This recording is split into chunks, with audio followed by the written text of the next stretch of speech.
ડીસાના highway પર આવેલા વિશ્વકર્મા મંદિર ખાતે પણ આજે ભગવાન વિશ્વકર્માની જન્મજયંતિની શાનદાર ઉજવણી કરવામાં આવી હતી।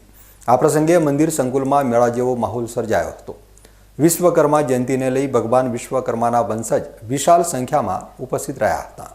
ડીસા શહેરના જલારામ મંદિર પાસે આવેલા પ્રાચીન વિશ્વકર્મા મંદિરે આજે ભગવાન વિશ્વકર્મા જયંતિની અત્યંત ઉત્સાહ અને શ્રદ્ધાપૂર્વક ઉજવણી કરવામાં આવી।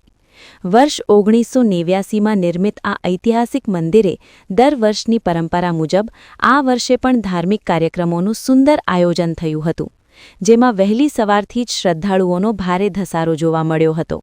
આ પાવન અવસરે સુથાર સમાજ દ્વારા વિવિધ ધાર્મિક વિધિઓ કરવામાં આવી હતી। કાર્યક્રમની શરૂઆતમાં ભગવાન વિશ્વકર્માના ચરણોમાં વિશેષ યજ્ઞનું આયોજન થયું, જેમાં ભક્તોએ આહુતિ આપી વિશ્વ શાંતિ અને સુખાકારીની પ્રાર્થના કરી હતી।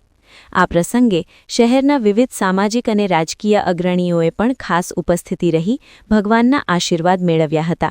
સમાજના આગેવાનો દ્વારા પધારેલા તમામ મહેમાનોનું પુષ્પગુચ્છ અને સ્મૃતિચિહ્ન આપી ભવ્ય સન્માન કરવામાં આવ્યું હતું। સાથે જ સમાજના પાયાના કાર્યકરોને યાદ કરી તેમને ભાવભીની અંજલિ પણ અર્પણ કરવામાં આવી હતી।